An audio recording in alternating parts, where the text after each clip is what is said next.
కడప జిల్లా బ్రహ్మంగారి మఠం మండల కేంద్రంలోని బ్రహ్మం సాగర్ నందు మైదుకూరు శాసనసభ్యులు Putta Sudhakar Yadav, FDO Balaraju, MPDO Ramachandra Reddy, DD Nagaiah, ADE Sushmita చేతుల మీదుగా 12 లక్షల చేప పిల్లలను బ్రహ్మం సాగర్ నీటిలో వదలటం జరిగింది. అనంతరం శాసనసభ్యులు మాట్లాడుతూ మత్స్యకారుల అభివృద్ధి ధ్యేయంగా కూటమి ప్రభుత్వం పనిచేస్తోందని, అందులో భాగంగానే మత్స్యకారుల వారి అభివృద్ధి కోసం 12 లక్షల చేప పిల్లలను బ్రహ్మం సాగర్లో వదలటం జరిగిందని, త్వరలో మరో 18 లక్షల చేప పిల్లలను త్వరలోనే బ్రహ్మం సాగర్లో వదులుతామని తెలిపారు.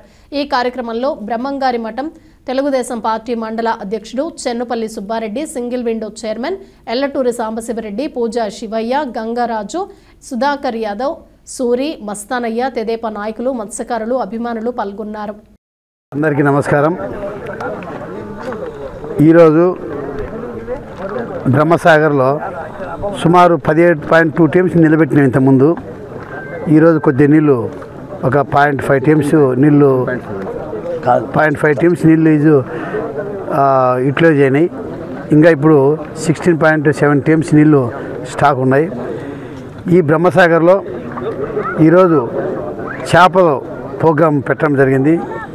ఈ ఫిషరీస్ ఇప్పుడు నేను వచ్చిన తర్వాత ఇది మూడోసారి. అంటే ఫస్ట్ ఒకసారి 10 లక్షలు వదిలాం, రెండోసారి 10 లక్షలు వదిలాం. ఈరోజు 12 లక్షల చేపలను ఈరోజు వదులుతున్నాం.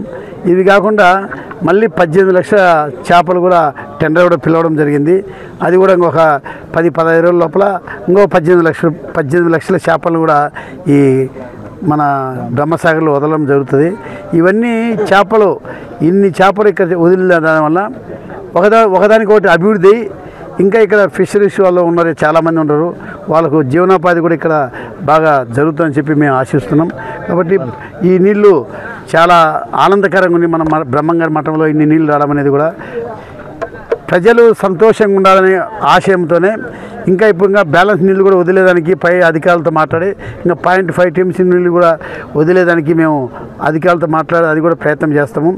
ఇంకా ఇప్పుడే అధికారులు చెప్పారు, గేట్లు రైట్ బ్యాంక్ కెనాల్ గేట్స్ ఇంతకుముందు రిపేర్ ఉన్నాయి, అది రిపేర్ చేసిందని అక్కడెక్కడ లీక్ కావడం లేదు. లెఫ్ట్ బ్యాంక్ కెనాల్ గేట్స్ కూడా రిపేర్లు ఉన్నాయి. అవి ఇంతకుముందు ఒక ఏజెన్సీకి ఇచ్చేగిన ఆ ఏజెన్స్ సరి చేయలేదని చెప్పి ఆ ఏజెన్సీ కూడా టెండర్ క్యాన్సిల్ చేసి మళ్ళీ ఫర్దర్ 1.5 crores మళ్ళీ టెండర్ రీకాల్ చేసి టెండర్ పిలుస్తున్నారు. అది అయిన తక్షణమే అది కూడా గేట్ రిపేర్ చేస్తే మనం బయటికి ఒక చుక్క కూడా బయటికి నీళ్ళు పోకుండా మనం అరికట్టవచ్చు. రైతులకు అందరికీ నీటి విలువ లేనప్పుడు తెలుస్తుంది, ఉన్నప్పుడు నీటి విలువ తెలియదు. ఈరోజు మన బ్రహ్మసాగర్ నీళ్ళు వచ్చిన దానివల్ల ఇటు బద్వేలికి కానీ, బద్వేలి నియోజకవర్గానికి, మన నియోజకవర్గానికి, మన బ్రహ్మంగారి మఠానికి కానీ సబ్సిడీగా వాటర్ ఉన్నాయి. ఈరోజు ఇన్ని నీళ్ళు రావాలంటే ఎంతో శ్రమ చేశాం. ఇంతకుముందు ఎప్పుడు రాలే. ఇప్పుడు ఈ సంవత్సరం ఎన్ని నీళ్ళు వచ్చాయి? ఇక్కడ 17.2 టీమ్స్ నీళ్ళు వచ్చినాయి. అదే రకంగా SR1, SR2లో 4 టీమ్స్ నీళ్ళు వచ్చినాయి. అదే రకంగా బద్వేలి నియోజకవర్గానికి సుమారు 6-7 టీమ్స్ నీళ్ళు అన్ని చెరువులు నింపడం జరిగింది. అంటే టోటల్ చూస్తే 30 టీమ్స్ నీళ్ళు ఈ సంవత్సరం రావడం జరిగింది. ఈ 30 టీమ్స్ నీళ్ళు రావాలంటే దీని వెనకాల ఎంతో శ్రమ ఉంది. ఎందుకంటే ఎప్పుడు ఈ నీళ్ళు వచ్చేది కాదు. మన తెలుగుగంగ కెనాల్ ఉండేది 5,500 క్యూసెక్స్కు డిజైన్ చేశారు ఫస్ట్. అయితే మనకు వచ్చేటి ఎన్ని వస్తాయి? ఓన్లీ 1,500-2,000 కన్నా ఎక్కువ వచ్చేటి కాదు. ఎందుకంటే స్టార్టింగ్ 0 నుంచి 18 కిలోమీటర్లు ఇంతకుముందు లైనింగ్ చేయని దానివల్ల అక్కడ నీళ్లు 3,000 కన్నా ఎక్కువ వదిలితే కన్నా బ్రీచ్ అయిపోతుంది కెనాలు. దానివల్ల నీళ్లు 3,000 వదిలేవాళ్ళు. అప్పుడు ఆ 3,000 వదిలితే మనకు వచ్చేది 1,000-1,500 వచ్చేటి కాదు. అటువంటిప్పుడు నీళ్లు ఎంత ప్రయత్నం చేసి నీళ్ళు వచ్చేటి కాదు. ఇంతకుముందు మా ప్రభుత్వం ఉన్నప్పుడు 2014 నుంచి 2019లో ఇది గమనించి ఇక్కడి నుంచి మినిస్టర్ గారిని కెనాల్ అమ్మడి పిలిచపోయినాం. ఆ రోజు ఇరిగేషన్ మినిస్టర్ గారిని పిలిచపోయిన తర్వాత అక్కడ 0 నుంచి 18 కిలోమీటర్లు లైనింగ్ లేని దానివల్ల నీళ్ళు రావడం లేదని చెప్పి గమనించి ఆ 0 to 18 కిలోమీటర్లు ఆ రోజు 300 కోట్ల రూపాయలు ఎస్టిమేట్ శాంక్షన్ చేసి టెండర్ పిలవడం జరిగింది. వర్క్ అయిపోయింది. ఆ వర్క్ అయిపోయింది కాబట్టి ఈరోజు 5,500 క్యూసెక్స్ అక్కడ నీళ్ళు వదిలితే మన బ్రహ్మసాగర్కి 3,000 క్యూసెక్స్ నీళ్ళు వచ్చాయి. 3,000 వచ్చినాయి కాబట్టి ఈరోజు 30 టీమ్స్ నీళ్ళు మన బ్రహ్మసాగర్ వాడే అవకాశం వచ్చింది. అంటే ముందు చూపు ఉండాలా. ముందు చూపు ఉంటే ఈ రకంగా పని జరుగుతుందని చెప్పి ఈ సందర్భంగా అందరికీ తెలియజేసుకుంటున్నా. ఇంకా మన బ్రహ్మంగారి మఠంలో చాలా సమస్యలు ఉన్నాయి. అంటే వెనుకబడి ప్రాంతం ఏదంటే మన నియోజకవర్గంలో బ్రహ్మంగారి మఠం మండలం. ఈ మండలాన్ని అభివృద్ధి చేయాలని చెప్పి నేను చాలా ఆసక్తిగా ముందుకు పోతున్నా. దీంట్లో ఎందుకంటే నా సొంత మండలం కూడా ఇదే. కాబట్టి రాజకీయాలు పక్కన పెడితే అభివృద్ధి ఇంపార్టెంట్. అభివృద్ధి చేయాలి, ప్రజలు అందరూ సుఖంగా ఉండాలని చెప్పి ఆశయంతో మేము ముందుకు పోతున్నాం. దాంట్లోనే ఇక్కడ భూముల విషయంలో చాలా సమస్యలు ఉన్నాయి. ఎందుకంటే భూములు ఇక్కడ ఎక్కువ గవర్నమెంట్ భూములు ఉన్నాయి, డీకేట్ భూములు ఉన్నాయి. దాని మీద ఒకరికొకరు సమస్యలతో ఒకరికొకరు ఇంతకుముందు ఉన్నటువంటి అధికారులు ఎవరు డబ్బులు ఇచ్చే వాళ్ళకి ఆన్లైన్ ఎక్కించి ఒకరికొకరు తగాదాలు పెట్టే పరిస్థితి ఇంత ముందు నుంచి ఉన్నది. దాన్ని ప్రక్షాళన చేయాలని చెప్పి ఈరోజు అధికారులంతా ఒక టీములు వేసి ఎక్కడ కానీ ఒక సెంటు భూమి కూడా ఇల్లీగల్ లేకుండా లీగల్వైజ్ చేసి మన మండలంలో ఉన్నటువంటి ప్రజలకు అందరికీ అందజేయాలని చెప్పి ఆశయంతో ఒక ప్రక్షాళన చేస్తున్నాము. దాంట్లో అధికారులు కూడా సుమారు ఒక 78 మంది టీం వేసాం. ఈ టీం ప్రకారంగా అన్నీ రెక్టిఫై చేసి దీని అందరికీ చట్టపరంగా మన ముఖ్యమంత్రి గారిని ఇక్కడ కూడా పిలిపించి అందరికీ చట్టపరంగా ఎవరికి లేనటువంటి భూములు ఇచ్చి ఇంకా ఉన్నటువంటి భూములను చట్టపరంగా చేసి వారికి ఎటువంటి ఇబ్బంది లేకుండా చేయాలని ఆశయంతో మేము ఒక ప్రక్షాళన చేసి జరుగుతుంది. మొన్న కూడా మీటింగ్ కూడా పెట్టాం. అందరూ అధికారులు కూడా చాలా యాక్టివ్గా పనిచేస్తున్నారు. టార్గెట్ డేట్ పెట్టాం. ఆ డేట్ లోపల కంప్లీట్ చేయాలని చెప్పి దానికి కలెక్టర్ గారు కానీ ఆర్డీఓ గారు కానీ డైలీ ఏం జరుగుతుందని దాని పర్యవేక్షణ చేస్తున్నారు. దాని భాగంగా బాగా జరుగుతుంది.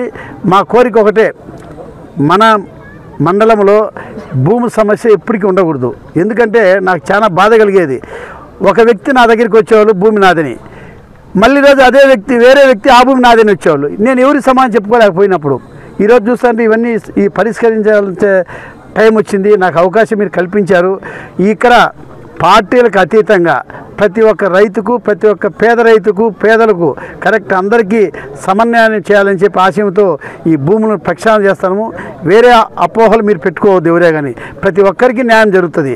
ఎందుకంటే మన మండలంలో ఉన్నటువంటి లేకుండా బయట మండలం వాళ్ళు చాలామంది ఇక్కడికి వచ్చి భూములు కొనడము ఆక్యుపై చేసుకోవడం జరిగింది. అటువంటి లేకుండా మన మండలం డీకేర్ భూములు అంటే మన మండలంలో ఉన్నటువంటి వాళ్ళకే అది హక్కు, వాళ్ళకే అది అనుభవించే బాధ్యత ఉంది. ఇటువంటి పరిస్థితి చాలా ఇల్లీగల్గా చాలా ఉన్నాయి. అవన్నీ పరిశీలిస్తున్నాము. పరిశీలించి దాన్ని కరెక్ట్ అందరికీ సమన్వయం చేస్తామని చెప్పి అందరికీ తెలియజేసుకున్నా. మన కార్యకర్తలు కూడా అందరూ బాగా సహకరిస్తున్నారు. బాగా సహకరించండి. ఒకటే చెప్తున్నా, మేము వేరే ఉద్దేశంతో ఈ ప్రక్షాళన చేయడం లేదు. అందరికీ పేదలకు భూములు అందాలి, పేదలందరూ సుఖంగా ఉండాలని ఆలోచన చేస్తున్నాము. ఎవరైనా దీని మీద ఒక్కొక్క వ్యక్తికి ఉంది 40 ఎకరాలు, 50 ఎకరాలు, 60 ఎకరాలు, ఒక్కొక్క వ్యక్తి 10 మంది 15 మంది పేర్లతో ఆక్యుపై చేసిన పరిస్థితి కనపడుతుంది. అటువంటి వాళ్ళు ఏమైనా కోర్టుపై నిలబెడతాం ఏమని అనే ఆలోచన వాళ్ళకు వస్తే కన్నా అది తగ్గించుకోండి. మీరు అటువంటి కోర్టుపై ఏదైనా నిలబెడతామని ఆలోచన వస్తే మీకు ఒక్క సెంటు కూడా భూమి లేకుండా చేస్తాం ఖచ్చితంగా. ఎందుకంటే ఇది అందరికీ ఇస్తాం, మీకు న్యాయం చేస్తాం, ఎవరికీ అన్యాయం చేయం. మీరేదో కోర్టుపై మేము నిలబెట్టి కోర్టు ద్వారా తీసుకొచ్చి ఈ ప్రక్షాళన జరిగేదాన్ని మీరే ఆటంకం జరపాలని ఎవరు ఆలోచించుకుంటే అది మర్చిపోండి. అటువంటి జరగదు. ఇదంతా గవర్నమెంట్ భూమి. మీరేదో తాత్కాలికంగా పోయి కోర్టుకు పోయినా కూడా నేను ఖచ్చితంగా వాళ్ళ మీద ఖచ్చితంగా ప్రత్యేక దృష్టి పెడతా. ఎవరు కోర్టుకు పోయినా తెలిస్తే కన్నా ఎవరైనా కానీ వాళ్ళని ప్రత్యేక దృష్టి పెట్టి వాళ్ళ మీద ఇంకా డీటెయిల్ ఎంక్వైరీ చేస్తాం. కాబట్టి మీరందరూ సహకరించండి. మీకు అందరికీ కూడా సమన్వయం చేస్తానని చెప్పి నేను మన మీడియా మిత్రుల ద్వారా అందరికీ తెలియజేయాలని చెప్పి నేను కోరుకుంటున్నా. మనం అందరం మన మండలంలో ఎవరు ఒకరికొకరు గలాటలు పడకుండా, ఒకరికొకరు భూములు ఆక్యుపై చేసుకోకుండా ప్రశాంతంగా మీకు అందరు చేయాలని చెప్పి ఆలోచనతో నేను ముందుకు పోతున్నా. నాకు కూడా ఒక మంచి పని, ఎందుకంటే రాజకీయ శాస్త్రం ఉండదు. ఉన్నప్పుడు మనకు వచ్చినటువంటి మనం ఏం చేసినాం అనేది మనకు నిలబడేది. అది చేయాలని చెప్పి ఆకాంక్ష ఉంది. మనకు అవకాశం కల్పించారు మీరు. నేను ఖచ్చితంగా నిరూపించేదానికి నేను పట్టుబట్టుకున్నా. దీని మీద కలెక్టర్ గారు కానీ ఆర్డీఓ గారు కానీ మీ సీఎం దృష్టికి కూడా తీసుకున్నా. సీఎం గారు కూడా మంచి స్పందన ఇచ్చారు. ఖచ్చితంగా మీరన్నీ ప్రక్షాళన చేయండి. నేనే వచ్చి మఠానికి వచ్చి అందరికీ ఎవరికి భూములు లేనటువంటి భూములు ఇస్తాం, చట్టపరంగా లేనటువంటి చట్టపరంగా చేస్తాం అని చెప్పి నాకు హామీ కూడా ఇచ్చారు.